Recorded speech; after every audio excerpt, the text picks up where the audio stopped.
साऱ्या देशाचं लक्ष या दसरा मेळाव्याकडे लागलेलं असतं, कारण शिवसेनेचे पक्षप्रमुख कोणता विचार देणार आणि त्याचबरोबर घराघरातून आज सर्व शिवसैनिक त्या क्षणाची वाट पाहत आहेत.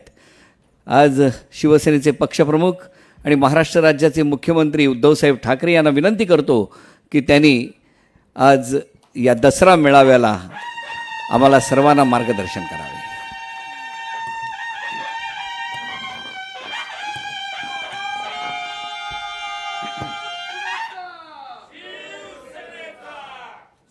जमलेल्या माझ्या तमाम हिंदू बांधवांनो, भगिनींनो आणि मातांनो,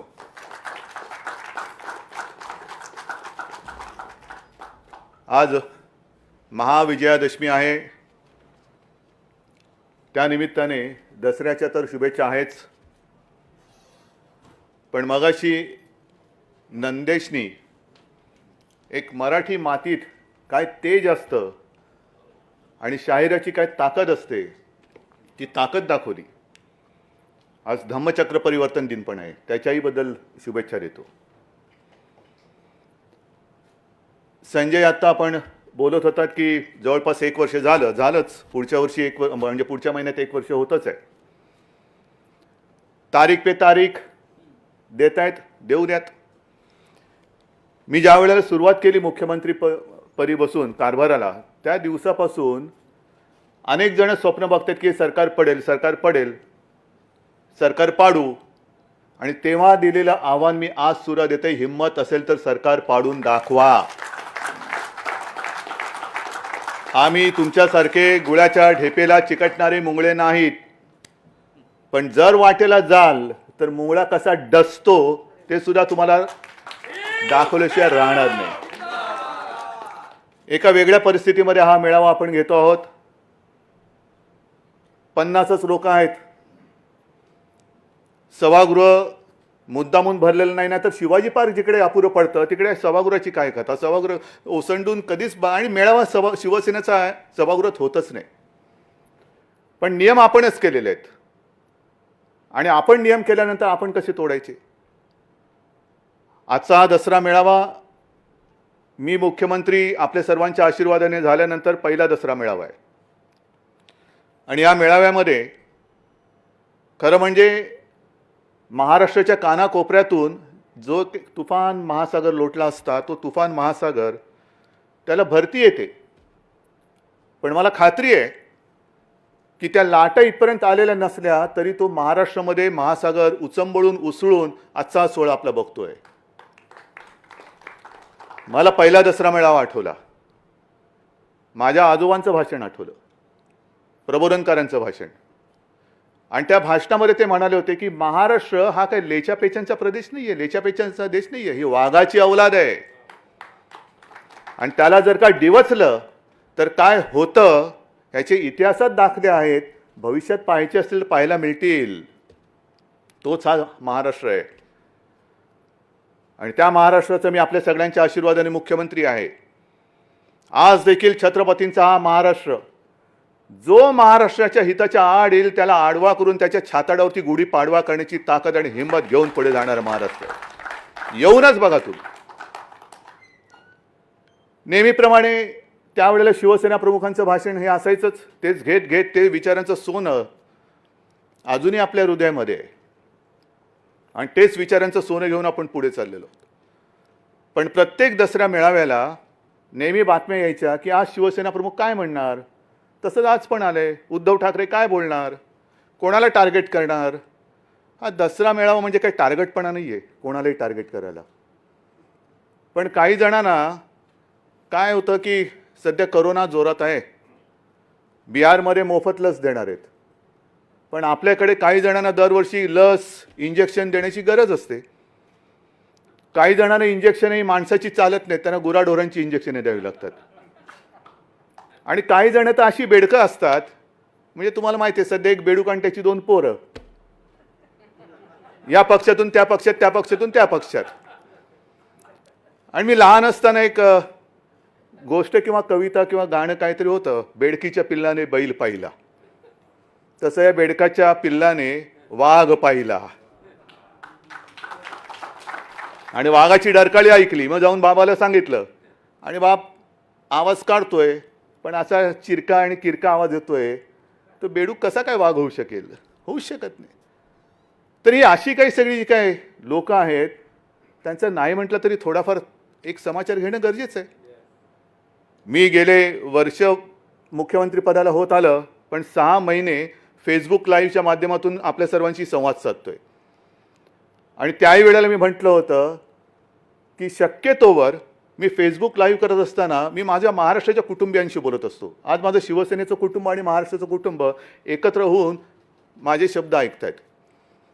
पण तेव्हा एकदा मी असं बोललो होतो की मुख्यमंत्री पदाचा मास्क बाजूला ठेवून, जसा आज तो ठेवलेला आहे, मी एक ना एक दिवस आपल्याशी बोलेन.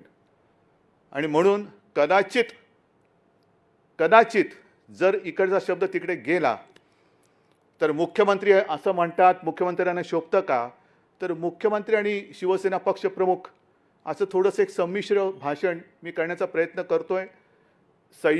मला संयमाचं महत्त्व माहिती आहे, कारण संयमातला स गेला तर यम राहतो. तो कोणाच्या नशिबी जाईल तो जाऊ देत. पण माझा प्रयत्न असा राहणार आहे की शक्यतोवर संयमाने बोलायचं. मगाशी हे सगळे मुद्दे आपल्या लोकांच्या डोक्यामध्ये घोळतातच आहेत. हे यांना बोलायचं करी. एवढं सगळं होतंय, टीका होते, टिप्पणी होते, चारित्र्यहनन, खोटे नाटे आरोप, आळ घेतले जात आहेत, पण शिवसेना गप्प कशी? मी त्या सर्वांना सांगतो की हे सगळे जे मर्द शिवसैनिक आहेत, शिवसेना प्रमुखांचे मर्द, त्यांच्या विचाराने टक्कर देणारे शिवसैनिक, हे केवळ आणि केवळ मी शिवसेना प्रमुखांचा सुपुत्र म्हणून माझं ऐकतायत. हे माझं नाही, तुमचं नशीब समजा. कारण जर का त्याने ऐकलं नसतं आणि ते शांत राहिले नसते तर काय झालं असतं कल्पना करून बघा. मी येण्यापूर्वी स्मृतिस्थळावरती गेलो, तिकडे वंदन करून, शिवसेना प्रमुखांना वंदन करून इथे आलो. नाही म्हटलं तर एक शिवसैनिक तिकडे होतेच, आणि ती एक घोषणा ऐकायला आली, हमसे जो टकराएगा मिट्टी में मिल जाएगा. ज्याला कोणाला टक्कर देण्याची खुमखुमी असेल त्यांनी टक्कर देण्याचा प्रयत्न करून बघावा. ज्या महाराष्ट्राच्या मातीने औरंगजेब गाडला, अफजल खान गाडला, ती तीच पवित्र माती, ज्या मातीतून छत्रपती शिवाजी महाराजांसारखं एक तेज जन्माला आलं, ती तीच माती आहे. आणि तिच्यामधलं तेज हे आज सुद्धा तसंच ताजं तवानं आणि तेवढंच मजबूत आहे. हिंदुत्वाबद्दल आम्हाला प्रश्न विचारले जात आहेत. का? तर मंदिरं अजून उघडत नाही म्हणून. तुम्हाला सगळ्यांना माहिती आहे, एक तर आपण कोणाच्या वाटेला जायचं नाही, सगळ्यांना आदर सत्कार करायचा. कारण महाराष्ट्र छत्रपती शिवरायाचा महाराष्ट्र आहे, तसंच तो साधू संतांचा महाराष्ट्र आहे. वडीलधाऱ्यांचा मान सन्मान ठेवायचा. पण तुम्ही जर का उगाच आमच्या वाटेला आलात, जर माझ्या आजोबांच्या भाषेत वाघाला डिवचण्याचा प्रयत्न केलाच तर वाघ काय शेपूट हलवणारं मांजर नाही आहे, तो फटका मारणार. मारून घ्यायचा असेल फटका जरूर घ्या. पण आम्हाला हिंदुत्वाबद्दल विचारतायत. कोण विचारतंय? ज्या वेळेला बाबरी पाडली गेली आणि जो सगळा कल्लोळ अख्ख्या देशामध्ये उसळला होता, कोणाची हिंमत नव्हती. सगळेजण आता जे हिंदुत्वावरती प्रश्न विचारतायत ते त्यावेळेला शेपट्या घालून कुठल्या बिळात लपले होते काही कल्पना नाही. कदाचित त्यावेळेला ज्यांचं नाव त्यांच्या कुटुंबाव्यतिरिक्त बाहेर कोणालाही माहिती नसेल अशी माणसं आम्हाला विचारतायत, तुमचं हिंदुत्व कुठे गेलं? का तुम्ही अचानक सेक्युलर झालात? शिवसेना प्रमुखांचं हिंदुत्व आणि तुमचं हिंदुत्व याच्यामध्ये जमीन आसमानाचा फरक आहे. जे हिंदुत्व शिवसेना प्रमुखांनी आम्हाला शिकवलं ते हिंदुत्व म्हणजे शिवसेना प्रमुख जे बोलायचे की मला देवळात घंटा बडवणारा हिंदू नकोय. बडवायच्यात घंटा तुम्ही बडवा, दुसरे येतंय काय बडवायला तुम्हाला? मला अतिरेक्यांना बडवणारा हिंदू पाहिजे. देवळात घंटा बडवा, नाही का करोना आल्यानंतर घंटा बडवा, थाळ्या वाजवा, हेच तुमचं हिंदुत्व. दुसरं काय हिंदुत्व तुमच्याकडे? सगळ्यांना वाटलं गेला करोना, घंटा बडवा, थाळ्या बडवा. काही जण मला सांगत होते की आता पुढच्या रविवारी बघा. म्हटलं काय? बेडूक उड्या मारायला सांगणार. आणि त्याच्या पुढच्या रविवारी बघा. म्हटलं काय? कोलांट्या उड्या मारायला सांगणार. मग त्याच्यानंतर दोरीच्या उड्या. म्हटलं हे कसलं हिंदुत्व आहे? आमचं हिंदुत्व आहे असं नाही आहे. आज सुद्धा ज्या सावरकर सभागृहात मी बोलतो आहे हिंदुत्व हिंदुत्व म्हणजे काय? आमच्याकडे एक संस्कृती आहे की माता पहिली, माय मरो आणि गाय जगो, हे आमचं हिंदुत्व नाही आहे, अजिबात नाही आहे. आज महिलांवरती अत्याचार होत आहेत, हत्या होते आहे. हे नुसतं आरोपासाठी मी बोलत नाही की बघा बघा तुमच्या राज्यामध्ये काय चाललेलं नाही, कुठेच होता का म्हणे. जसं त्या गोवंश हत्याबंदीचा तुम्ही कायदा केलात, आम्हाला हिंदुत्व शिकवताना महाराष्ट्रामध्ये गोवंश हत्याबंदीचा कायदा आणि गोव्यामध्ये का नाही? मी विधानसभेत जे बोललो होतो की इथे गाय म्हणजे माता आणि पलीकडे जाऊन खाता, हे तुमचं हिंदुत्व. हे असं बुरसटलेलं आणि सगळी रया गेलेली हिंदुत्व हे नाही आहे. हिंदू म्हणजे कसा पाहिजे, जे शिवसेना प्रमुख सांगायचे की हिंदुत्व हे आमचं राष्ट्रीयत्व आहे, हिंदुत्व हे आमचं राष्ट्रीयत्व आहे. आणि आज मी मुद्दामून काही कागदपत्र घेऊन आलेलो आहे. का घेऊन आलेलो आहे? कारण काही जणांची वाक्य मला खरंच आज सकाळी संघाचा कार्यक्रम झाला आणि त्या संघाच्या कार्यक्रमामध्ये जसं आपण या सभागृहामध्ये एक मर्यादित स्वरूपामध्ये हा आपला मेळावा परंपरा फार महत्त्वाची आहे. परंपरा आपण सांभाळत हा कार्यक्रम करतो आहे. सकाळी मोहनजी भागवत यांनी हिंदीमधून सर्व देशाला उद्देशून एक भाषण केलं आणि त्यांचं वाक्य आहे, माझं नाही आहे. जे त्यांना मानणारे आहेत, त्यांच्यासारखी काळी टोपी घालणारे आहेत, त्या टोपीखाली जर का डोकं असेल, त्या डोक्याला म्हणा ह्या वाक्याचा विचार करा आणि हे हिंदुत्व तुम्हाला पटते का? कारण तुमच्या सरसंघ चालकांनी सांगितलेलं आहे. शिवसेना प्रमुखांचं हिंदुत्व आम्हाला प्यारा आहेच. ते तुम्ही मानता येत नसेल, तेवढी तुमच्यात हिंमत असेल नसेल, पण निदान सरसंघ चालकांनी सांगितलेलं हिंदुत्व तरी तुम्ही मानतात की नाही? आणि त्यांचं वाक्य आहे, हिंदुत्व हिंदू राष्ट्र इसको लेकर भ्रम पैदा करने वाले लोग हैं. कौन है? कहाँ है? कौन ये लोग हैं? पता है आपको? कहाँ रह रहे? हिंदुत्व एक ऐसा शब्द है जिसके अर्थ को पूजा से जोड़कर संकुचित किया गया है. मंदिर का नाही उघडत, तुम्ही हिंदुत्व सोडलात का सेक्युलर झालात? हे सरसंघ चालकांचं वाक्य आहे. हे सरसंघ चालकांचं वाक्य आहे. नुसते टोप्या नका घालू एकमेकाला.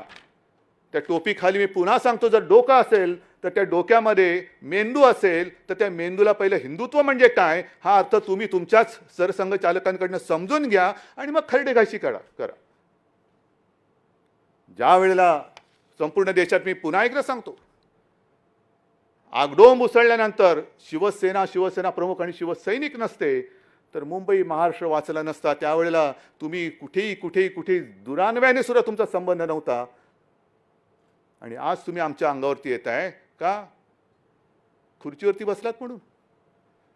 मग जे शिवसेना प्रमुख सांगायचे की जो सर्वसामान्य माणूस असतो त्याच्या तळहातावरती भाग्यरेषा असते, हे नशीबवान यांच्या कुठे भाग्यरेषा उमटले ते त्यांनाच कळत नाही आहे.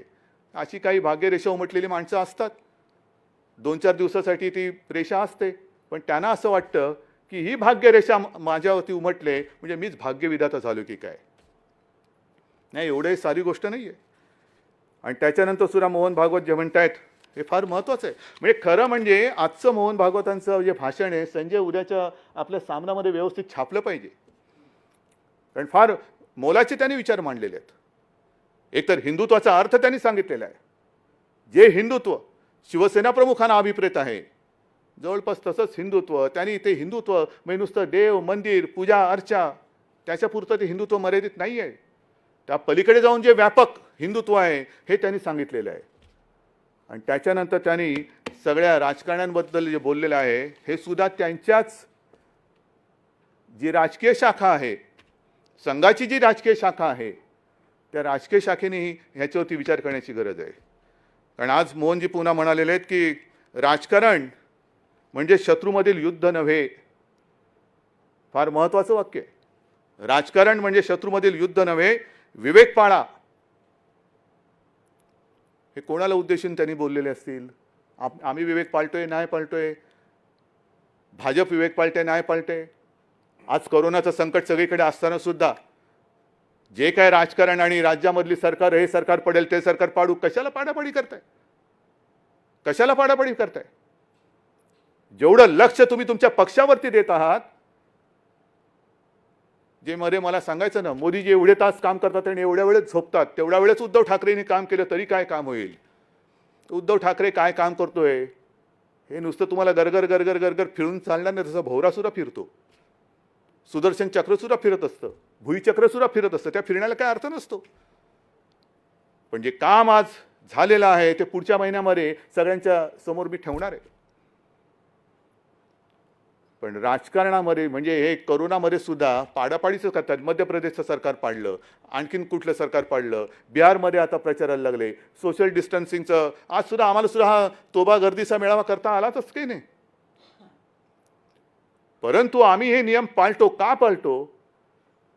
की मी मुख्यमंत्री म्हटल्यानंतर मी महाराष्ट्र राज्याचा कुटुंब प्रमुख आहे. मला माझ्या जनतेची, तुम्हाला नसेल, तुमच्यासाठी महाराष्ट्रातली जनता, देशातली जनता म्हणजे मतं असतील, पण माझ्यासाठी ती माझ्यासारखी हाडामासाची रक्ताची माणसं आहेत. माझी ती माणसं आहेत, माझी ती कुटुंबीय आहेत. म्हणून हे उगाच नाही लावून फिरत माझी कुटुंब माझी जबाबदारी.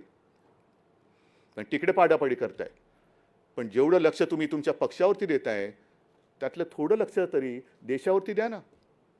आज देश रसातळाला चाललेला आहे. मी मुख्यमंत्री म्हणून जेव्हा गेल्या आठवड्यामध्ये त्या पूरग्रस्त भागात गेलो होतो, अतिवृष्टी झालेल्या भागामध्ये, संपूर्ण शेतकऱ्यांची सगळी हे ओसाड झालेली आहे. घरदारं वाहून गेलेत, जमीन खरडून गेले, विहिरी बुजल्यात, रस्ते वाहून गेलेत, इलेक्ट्रिक खांब पडलेले आहेत. मदत करायची, मदत करतोय. पण मदत करताना सुद्धा पैसे आणायचे कुठून? पैसे आणायचे कुठून? कारण आपल्या हक्काचे, मी मुद्दामून हे सांगतोय, आपल्या हक्काचे जो जीएसटीचा टॅक्स आहे त्याचे जवळपास 28,000 कोटी आणि वरचे आपल्या हक्काचे जवळपास ते 10,000 म्हणजे 38,000 कोटी हे येणं आपल्या हक्काचं आज सुद्धा केंद्राकडे बाकी आहे. आज सुद्धा 38,000 कोटी आपल्या महाराष्ट्राच्या हक्काचं आहे, हे केंद्राकडे बाकी आहेत. ते देत नाही आहेत. आणि बिहारला फुकट लस देत आहेत. कोणाच्या पैशाने देत आहेत? पण 38,000 कोटी म्हणजे जीएसटी देतच नाहीये. मग मध्ये एक प्रस्ताव असा आला की राज्याने कर्ज उभारावं. काय म्हणून उभारायचं? मग आता म्हणतात केंद्र कर्ज उभारेल. फेडायचं कोणी? का म्हणून तुम्ही कर्ज उचलताय आणि आम्हाला उचलायला लावताय? जीएसटी जो आमच्याकडे जो टॅक्स कर गोळा करण्याचा जो एक अधिकार होता, त्याही वेळेला आपल्याला सर्वांना कल्पना असेल की शिवसेना एकटी होती महाराष्ट्रात तरी की त्याला विरोध करत होती की असं जे व्हायचं तर असं कसं देणार तुम्ही? म्हणजे इथला पैसा दिल्लीत जाणार आणि दिल्ली मग सगळीकडे वाटणार. येत नाहीये पैसा. मग जीएसटी जर का तुम्ही आम्हाला देऊ शकत नसाल तर मला असं वाटतं, मी आज ह्या दसरा मेळाव्याच्या निमित्ताने संपूर्ण देशातील सर्व राज्याच्या मुख्यमंत्र्यांना एक विनंती करतोय, आवाहन करतोय की चला पुढे या, चर्चा करूया आपण त्याच्यावरती. जीएसटीची जी काय कर पद्धत आहे ही जर का फसली असेल, आणि मला वाटतं फसली ती, आमच्या हक्काचा पैसा जो आम्हाला मिळाला पाहिजे तो मिळत नाही. प्रत्येक जण ठो ठो ठो ठो बॉम्ब मारतोय, पत्रावरती पत्र लिहिले जात आहेत, त्या पत्राला केराची टोपली दाखवली जाते.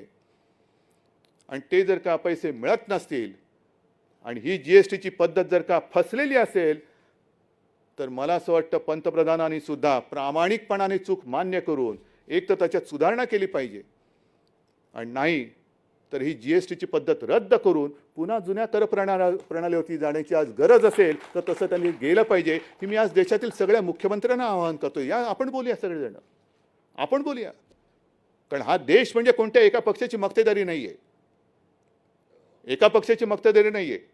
आणि केवळ भारतीय जनता पक्षाला सत्ता मिळाली आणि त्यांना सत्ता करण्यासाठी हा भूभाग जणू काय 1947 साली अनेक क्रांतीवीरांनी बलिदान करून, अनेक आंदोलनं करून, लाठ्या काठ्या गोळ्या खाऊन हा तुमच्यासाठी स्वतंत्र केलेला नाही. हा स्वतंत्र हा देश ह्या देशातील गोरगरीब जनतेसाठी केलेला आहे.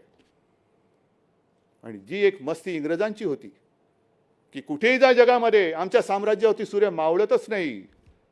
इंग्रज मावळले पण सूर्य उगवतच आहे, सूर्य उगवतच आहे, अजून सूर्य नाही कोणाला थांबत. आणि तशीच जर का मस्ती भारतीय जनता पक्षाकडे असेल की काश्मीरपासून कन्याकुमारीपर्यंत हा संपूर्ण हिंदुस्थान आम्ही पाराक्रांत करू शकला असतात. पण ती वेळ, ती संधी ती गमावलीत, कारण तुमची वृत्ती त्याला कारणीभूत ठरली. आज सुद्धा बिहारमध्ये इलेक्शन होत आहेत. त्यांनी सांगून टाकलेले की कोणाच्याही जागा कितीही होत, पण नितीश कुमारच आमचे मुख्यमंत्री असतील. नितीश कुमार जी, आपको मैं शुभकामनाएं देता हूं. नाही, त्यांना कळावं म्हणून मी जरा हिंदीमध्ये बोललो. याचं कारण असं की बरोबर जो डाव त्यांनी हरियाणाच्या कुलदीप सिंग बिश्नोई सोबत खेळला. कुलदीप सिंग बिश्नोई, माझ्याकडे आज सुद्धा ते क्लिपिंग आहे. काय ठणाणा बोंबलत होते तिकडे सगळे भाजपवाले की हरियाणा का अगला मुख्यमंत्री कुलदीप सिंग बिश्नोई होगा. सगळे असं वातावरण भरून गेलं होतं. लोकांनी पटपट सगळ्यांना त्यांना मतं दिली, पण कुलदीप सिंग बिश्नोईचा पत्ता कट करून टाकला, स्वतःचं राज्य तिकडे आणलं. महाराष्ट्रामध्ये हाच डाव आपल्याशी खेळला होता, खेळण्याचा प्रयत्न केला होता. हेच जे आज माझं भाषण ऐकतायत तुम्ही सगळेजण त्याला साक्ष आहात. 2014 साली सुद्धा हाच डाव खेळला होता, 2019 सुद्धा हाच केला की बरोबर शिवसेनेच्या उमेदवारांच्या विरुद्ध एक कुठून तरी असाच पक्ष पकडून आणला, त्याला उभं करून टाकलं. जा लढ, शिवसेनेच्या विरुद्ध लढ. मोदी से बैर नाही, नितीश तेरी खैर नाही. म्हणजे सरळ सरळ युती नाही करायची, पडद्या मागून सगळं करायचं, बंद दाराआड सगळं करायचं. आपल्याबरोबर शिवसेनेबरोबर तोच डाव केला. पण शिवसेनेबरोबर डाव केल्यानंतर, खेळल्यानंतर मी त्याही वेळेला बोललो होतो आणि आजही सांगतो की छत्रपती शिवाजी महाराजांकडनं जे काय आपण शिकलो आणि शिकायला पाहिजे, नाही तर जर का काही शिकलो नाही तर छत्रपती शिवाजी महाराज की जय बोलण्याचा आपल्याला अधिकार नाही. छत्रपतींनी जे आपल्याला शिकवलं की एक तर कोणाच्या पाठीत वार करायचा नाही, पण जर कोणी पाठीत वार केला तर त्याचा कोथळा बाहेर काढल्याशिवाय राहायचं नाही. आणि छत्रपतींचंच एक वाक्य, काही पत्र त्यांची मिळालेत, काही पत्र इतिहासमध्ये नोंद झालेली आहे आणि माझ्या वाचनात कुठेतरी एक आलेलं आहे की छत्रपतींचं एक वाक्य आहे, होय मी शत्रूला दगा दिला आणि शत्रूला दगा देतो, पण एक तरी उदाहरण असं दाखवा की मी मित्राला दगा दिलेला आहे. एक तरी उदाहरण असं दाखवा की मी मित्राला दगा दिलेला आहे. मग आम्ही तुमच्या सोबत राहिलो होतो, ती तळमळ नाहीये किंवा माझं टार्गेट भाजप नाहीये, अजिबात नाहीये. पण एकूण देशाची जी काही विल्हेवाट लागत चाललेली आहे, राजकारण आहे की राजकारण, हे मोहन भागवत यांच्या वाक्यावरती मी बोलतोय. बिहारमध्ये सुद्धा ते नितीश कुमारला आज जे पुढे करतायत, आम्ही तर म्हणत होतो मोहनजी भागवतना राष्ट्रपती केलं पाहिजे, ही आपली मागणी होती. नाही ऐकलीत, ऐकलं नाही त्यांनी. पण आज कोणाच्या गळ्यात गळे तुम्ही घालताय? शिवसेना नको, हिंदुत्ववादी शिवसेना तुम्हाला नकोशी झाली. मोहन भागवतना राष्ट्रपती करा म्हणणारी शिवसेना तुम्हाला नकोशी झाली. हिंदुत्व हेच राष्ट्रीयत्व म्हणणारी शिवसेना तुम्हाला नकोशी झाली. पण संघमुक्त भारत म्हणणारे नितीश कुमार, त्यांच्या गळ्यात गळा तुम्ही घालतात. मग मला हिंदुत्वावरती प्रश्न विचारणाऱ्यांना मला विचारायचं आहे की असं काय झालं नेमकं? ज्या वेळेला 2014 साली निवडणूक आली होती, नितीश कुमार तोपर्यंत आपल्या युतीत होते. पण 2014 साली जेव्हा पंतप्रधान पदाचा उमेदवार ठरवण्याची वेळ आली, घोषित करण्याची वेळ आली, तेव्हा हेच नितीश कुमार म्हणाले होते की आम्हाला सेक्युलर चेहरा पाहिजे पंतप्रधानपदी, तो जर नसेल तर मी युतीत राहणार नाही. आणि त्यांनी युती तोडून टाकली होती. मग कोणती लस कोणी कोणाला दिली? तुम्ही त्याला हिंदुत्वाची लस दिली का त्याची सेक्युलरपणाची लस तुम्ही घेतली? हे मला पत्र खरडणारे सांगतील. कोणी कोणाची लस दिली? संघमुक्त भारत म्हणणारा नितीश कुमार हा हिंदुत्ववादी झाले का तुम्ही सेक्युलर झालात? आणि जर तुम्ही म्हणत असाल की जागा कोणाच्या किती जरी आल्या तरी नितीश कुमारच मुख्यमंत्री, ठीक आहे, निवडणुकीनंतर कोरोनाची लस सगळ्यांना बिहारमध्ये फुकट देणार. मग आमचा बाकीचा देश जो काय आहे तो काय बांगलादेश आहे की पाकिस्तान आहे का कझाकिस्तान आहे? लाज वाटली पाहिजे खरं म्हणजे. अशा लोकांना कारभार करण्याची त्यांची लायकी नाही आहे. जे देशामध्ये जर असं विभाजन करत असेल की यांना फुकट आणि तुम्हाला विकत. केंद्र सरकार तुम्ही आहात, मायबाप तुम्ही आहात. मी आज कुठेतरी एक ते दानवेंचं वाक्य ऐकलं, त्याच्यानंतर ते दिसलं नाही. जे आम्ही बोललो, का नाही बोलायचं? जीएसटीचे पैसे येत नसतील, इतर हक्काचे पैसे येत नसतील, केंद्राकडे जून महिन्यापासून आपण आपत्तीग्रस्तांसाठी जे जे पैसे मागितलेले आहेत त्यातला एक सुद्धा नया पैसा आलेला नाही, एक छराम आलेला नाही आहे. मग मागायचे नाहीत पैसे? मग दानवे म्हणाले लग्न तुम्ही केलं आणि पैसे बापाकडे मागता. दानवेजी बाप तुमचा असेल, माझा बाप इकडे आहे. माझा बाप इकडे आहे आणि तो माझ्या सोबत आहे. कधी कधी माझ्या शरीरात असेल, कधी माझ्या विचारात असेल, पण मला भाडोत्री बाप कोणाला स्वीकारण्याची माझी तयारी नाही. ते भाडोत्री बाप तुमचे तुम्हाला लख लाभो, पण माझे आई बाप सगळे माझ्या या मातीमध्ये आणि या माझ्या सोबत आहेत. पण का पैसे मागायचे नाहीत? लग्न आम्ही केलं, जरूर केलं, पण लग्न करताना बाप तर सोडा हो, आहेराची पाकिट ज्याला देत होतो ना, तो आहेर घेऊन पळालेला आहे. मोजतो म्हणाले, मोजतो आणि मोजून देतो. मोजतच बसलाय. खाल्ले की काय खाल्ले देव जाणे.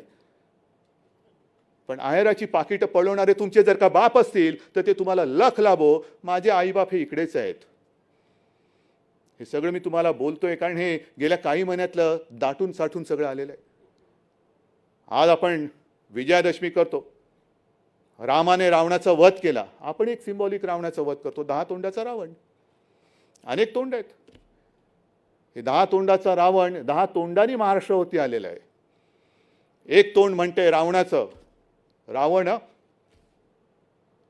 की मुंबई हा पाकव्याप्त काश्मीर झालेला आहे.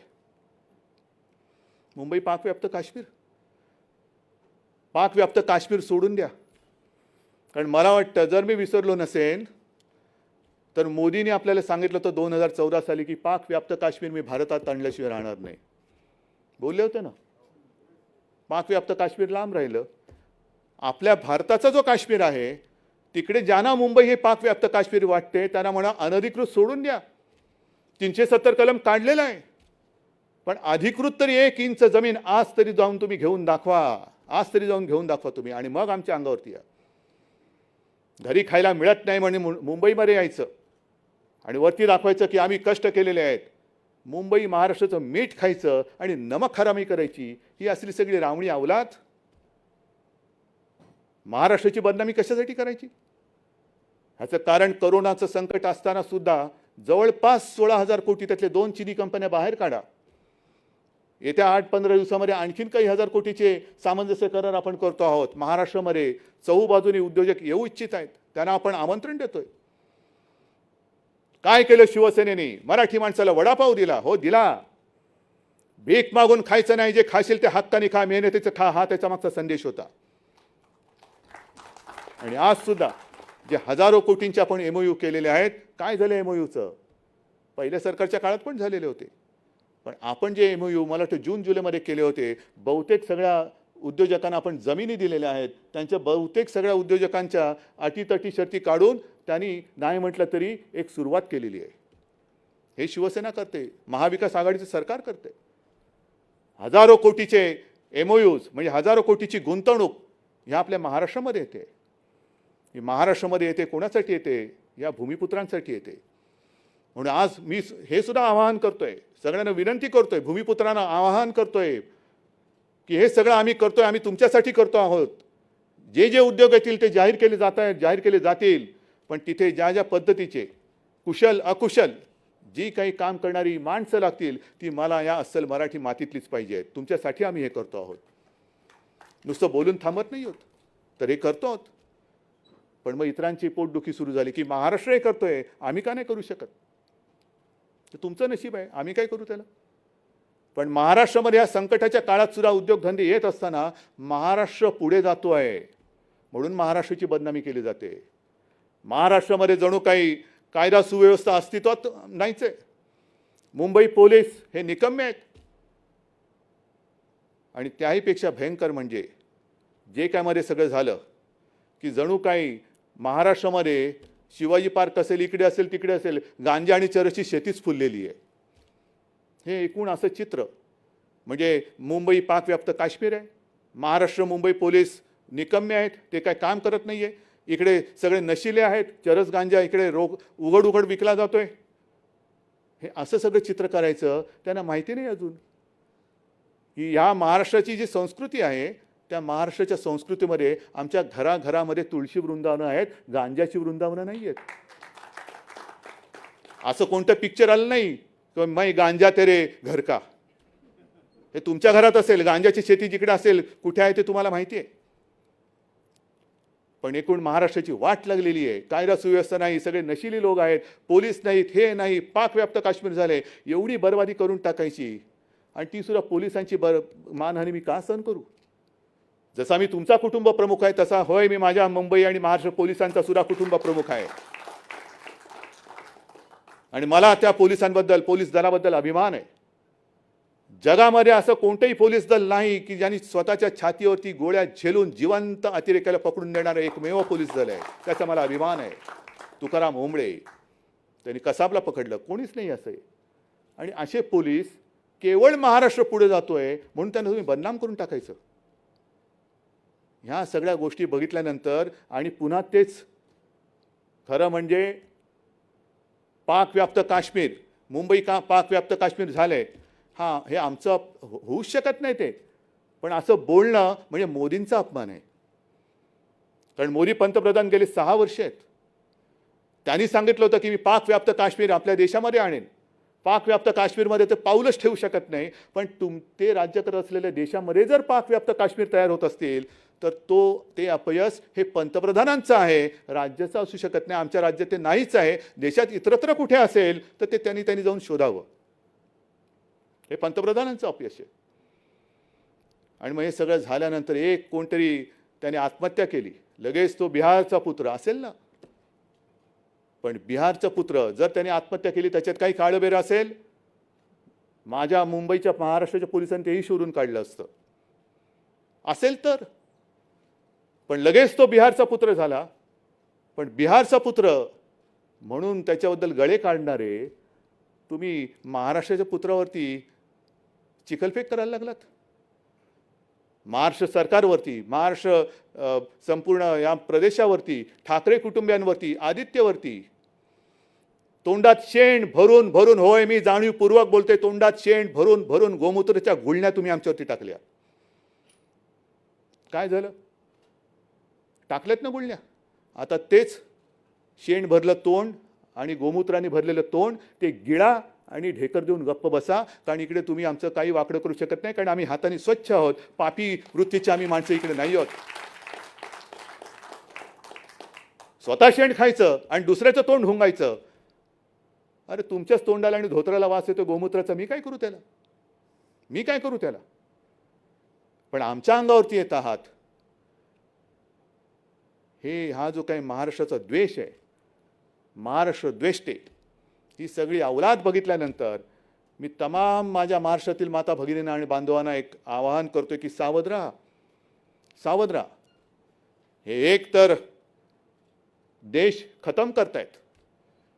देशाचे तुकडे आपण होऊ देणार नाहीत. मुंबई तर ते महाराष्ट्रापासून तोडू शकतच नाहीत. कारण शिवसेना प्रमुखांनी, याच शिवसेना प्रमुखांनी शिवतीर्थावरून इशारा दिलेला आहे की जो कोणी मुंबई महाराष्ट्रापासून तोडण्याचा प्रयत्न करेल त्याच्या देहाचे आम्ही तुकडे केल्याशिवाय राहणार नाही. ही शिवसेना जिवंत आहे आणि शिवसेना मुंबईचा लचका कोणालाही महाराष्ट्र द्वेष्टाला तोडू देणार नाही. हा संपूर्ण आमचा इतिहास आहे. ही सगळी आमची वृत्ती आहे. हा आमचा स्वभाव आहे. आम्ही शांत आहोत पण शंड नाही आहोत, अजिबात नाही आहोत. ती आमची संस्कृती आहे. जर आमच्याशी सभ्यतेने वागाल तर आम्ही सुद्धा सभ्यतेने वागू. नाहीतर रामदास म्हणालेच आहेत, भले तरी देऊ काय ती कासेची लंगोटी, नाहीतर नाठाळ्याच्या हाती हाणू काठी. ती काठी बिठी तुमच्याकडे नुसती लाठीकाठी असेल, पण आमच्याकडे मनगट असं मजबूत आहे. तलवारीने युद्ध जिंकलं जातं, पण तलवार पकडायला मनगट मजबूत असतं. ते मनगट आमच्या शिवसैनिकांमध्ये आहे आणि या महाराष्ट्रातल्या छत्रपतींच्या मर्द मराठी माणसामध्ये आहे. बोलण्यासारखं खूप आहे, सांगण्यासारखं खूप आहे. पण हे सांगत सांगत सांगत सगळं गेलं तर ह्यांचे सगळे जे काही कोण किती म्हणजे पापामागून पाप ही उघडी पडायला लागतील. जो काही कारभार आम्ही करतो आहोत तो तुमच्या सगळ्यांच्या हितासाठी आणि तुमच्या सगळ्यांच्या आशीर्वादाने करतोय. पण भारतीय जनता पक्ष जे काय करत आहे, अरे निदान या मातीशी तरी आणि तुमच्या मातेशी तरी इमान ठेवा ना. मित्रपक्षाची ठेवू नका. पण ज्या मातीत तुम्ही जन्माला आलात आणि जर आम्ही महाराष्ट्राच्या हिताचा निर्णय घेतला असेल तर अगदी फटाके नका वाजू, पण निदान खोटं तरी बोलू नका. एक निर्णय जो आपण घेतला तो म्हणजे आरेचं जंगल वाचवण्याचा. जवळपास 808 एकर. हे असं उदाहरण संपूर्ण जगात दुसरीकडे कुठे नसेल. जंगल उजाड करून शहरं वसली गेलेली आहेत, पण शहरामध्ये जंगल राखणं, रक्षण करणं हे तुमच्या महाविकास आघाडीच्या सरकारने केलेलं आहे. याचा मला अभिमान आहे, नक्कीच अभिमान आहे. मेट्रोची कार शेड जे रातोरात झाडांची कत्तल करून तिकडे करण्याचं घाटत होतं, ती कार शेड मी आल्या पहिले त्याला स्थगिती दिली. स्थगिती दिल्यानंतर अभ्यास झाला. आता अभ्यास किती काळ करायचा? तुमचं सरकार गेलं तरी तुमचा अभ्यास होत नाही, त्याला मी काय करू? तुमची शिकवणी नीट लावा. मी कशाला सांगू तुम्हाला कोण टीचर पाहिजे? पण आपण ती जी कार शेड आहे ती आता कांजूर मार्गला नेतोय. नगरविकास मंत्री इकडे बसलेले आहेत. एक नया रुपया खर्च न करता सरकारची जमीन, त्याच्यावरती कोणतेही लिटिगेशन नाही, काही नाही. ती जमीन आपण मेट्रोसाठी घेतलेली आहे. आणि ही मेट्रो मग किती पैसा वाया गेला हा कोण देणार? कोणताही पैसा वाया गेलेला नाही, अजिबात नाही. त्या बरोबर लाईन ज्या आहेत, मेट्रो 3 असेल, 6 असेल, आणखीन काय असेल, ह्याच्या पुढे जाऊन सांगतो की तिकडे जो काय जी कार शेड होणार आहे, ती कार शेड तिकडे झाल्यानंतर केवळ कांजूर मार्गपुरती नाही, आरेपुरती नाही, तर पुढे कल्याण डोंबिवलीपर्यंत तो जो मार्ग जाणार आहे त्याच्यासाठी ती कार शेड तिकडे होणार आहे. हे करायचं नाही, पण केल्यानंतर सुद्धा असं काही ठोठो बोंबलायचं की जणू काही आम्ही मोठंच काहीतरी घोडं मारलंय. आणि काय सांगलं म्हणाले, विलासी राजा आणि त्याची अहंकारी मुलं. ठीक आहे ना, मग मी असं म्हटलं तर अहंकारी राजा आणि कळसूत्री भावल्या, हे नुसतं असं फिरवत बसायचं. बोट वर केलं की यांची टांगवर होते, हे बोट वर केलं की हात वर होतो, हे दुसरं बोट केलं की दोन्ही टांगावरती होतात. आता काय वर तुमचं काय वरनं काय करतील दोरीवरनं, मला काय माहिती तुमच्या वरच्या जोडीला तुमचं कोणते अवयव जोडले गेले.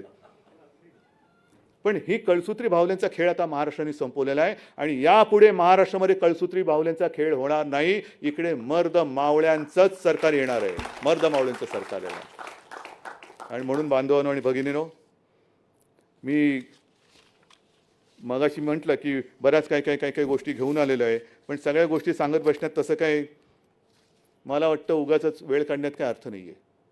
पण एकच गोष्ट महत्त्वाची जी सांगतो की जे काही चाललेलं आहे संपूर्ण देशात हे फार विचित्र चाललेलं आहे. कोरोनाचं संकट आहेच, जगभरामध्ये संपूर्ण अर्थव्यवस्था ही खिळखिळी झालेली आहे.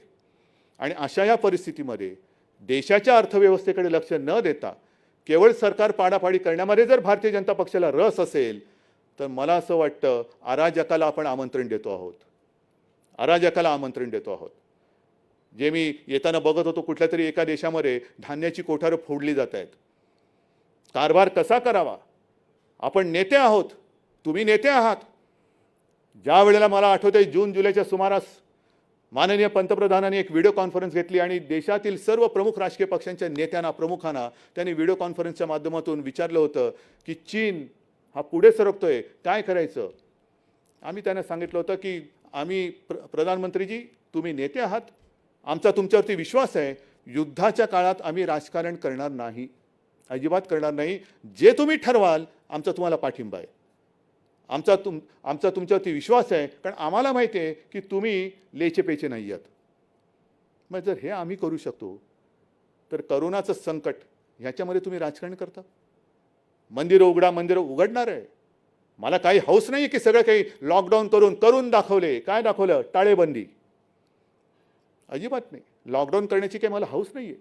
सगळ्या गोष्टी हळूहळू करत उघडत जातो आहोत. पण आज जे तुमच्या सरसंघचालकांनी सांगितलेलं आहे की हिंदुत्व म्हणजे नुसतं पूजा अर्चा यांच्याशी जोडला गेलेला तो एक संकुचित शब्द नाही आहे. बरंच काय ते बोललेत, मुस्लिम बांधवांबद्दल सुद्धा ते बोललेत. ऐका जरा त्यांचं ऐका. जी शिकवण त्यांच्याकडनं तुम्ही घ्यायला पाहिजे ती न करता त्यांच्या शिकवण्याकडे लक्ष न देता जर तुमचं लक्ष खुर्चीवरती असेल तर तुमच्या खुर्चीचे पाय विचार नसल्यामुळे कधी कापले जातील हे सांगता येत नाही. पाया मजबूत पाहिजे. आज सगळी एनडीए म्हणून जी काही आघाडी केली होती ती आघाडी तुटून गेलेली, काय एनडीए शिल्लक नाही राहिलेली. पहिला आपल्याशी खेळ करायला गेलेले, आपण तडाखा दिला, अकाली दल गेली, मग मला वाटतं ते गोरखा काय त्यांचं ते गेले, खडसे गेले, आणखीन कोणतरी ते जात आहेत. म्हणून मी परवा मला प्रश्न विचारला की तुमची प्रतिक्रिया काय? तेव्हा मी हेच सांगितलं होतं की यशाची शिखरं पादाक्रांत करतायत, जरूर दहीहंडी फोडायला वरती गेलेत, पण वरती गेल्यानंतर तारेला लटकू नका, कारण खालचं सगळं गेलं, येणार कसे खाली? हंडी आणि तुम्ही दोघे एकदम खाली. दहीहंडी फोडताना सुद्धा पाया मजबूत असावा लागतो, आणि तो जर का पाया तुमच्या मित्रपक्षांचा हल्ला असेल, तुमचे पायाचे दगड जर निष्ठत असतील, विचार नाही, आचार नाही, काही नाही, संस्कृती नाही, तर असं सरकार हे जास्त काळ टिकू शकणार नाही. आमचं सरकार कधी पाडायचं आहे माझं आव्हान आहे, पण तुमचं सरकार पहिलं सांभाळा, तुमचं सांभाळा. कारण एक दिवस जनता उठेल आणि ते म्हणतील हे नाही तर कोण, हा जो काय प्रश्न होता, तर जनता म्हणेल कोणी चालेल पण हे नको. हा विचार आता सुरू झालेला आहे, कोणी चालेल पण हे नको. आणि म्हणून मी बिहारच्या जनतेला सुद्धा एक सांगतोय की डोळे उघडून मतदान करा. मी कोणाला करा मला माहिती नाही, ते तुमचं तुम्ही बघा, पण हे जे काही छक्के पंजे चालतात त्याला बळी न पडता तुम्ही मतदान करा.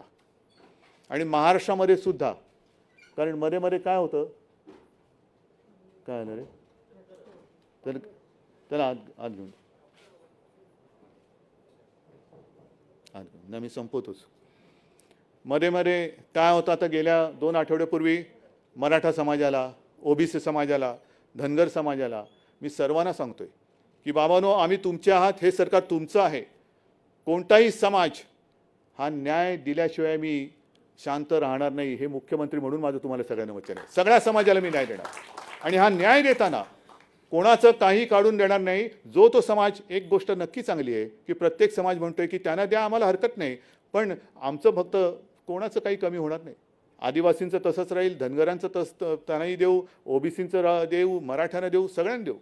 फक्त एकच हात जोडून नम्र विनंती करतोय की जातीपाती आणि समाजामध्ये जे कोणी महाराष्ट्र द्वेष्टे भिंती उभ्या करू इच्छित असतील तर त्यांच्या कारस्थानांना बळी पडू नका. कारण तुम्ही म्हणजे महाराष्ट्र आहात, तुम्ही म्हणजे शिवरायाचे मर्द मावळे आहात, आणि तुमच्यामध्ये जर का तुटफूट झाली आणि तोडफोड करण्यामध्ये जर का ते यशस्वी झाले तर केवळ आपलेच नाही तर महाराष्ट्राचे तुकडे करायला ते मागे पुढे बघणार नाही. आणि म्हणून मला असं वाटतं आज दसरा आहे, हे जे आपण वैचारिक सोनं लुटतं न लुटतो जे काय असेल ते, पण निदान बेल भंडारा उचलून एक शपथ घ्यायला पाहिजे की महाराष्ट्राच्या एकजुटीला तडा जाईल असं मी काही करणार नाही. ही शपथ या दसऱ्याच्या निमित्ताने घेऊन तूर्त मी आपली रजा घेतो. जय हिंद, जय महाराष्ट्र. धन्यवाद साहेब. आपण दिलेला विचार घेऊन घराघरातून शिवसैनिक आपला पुढचा प्रवास सुरू करत आहेत. या ठिकाणी रमाधामसाठी चंद्रकांत खैरे यांच्याकडून 2,25,000 रुपयाचा धनादेश देण्यात आलेला आहे देणगी म्हणून, आणि श्रीरंग गोडबोले यांना पुष्पगुच्छ देऊन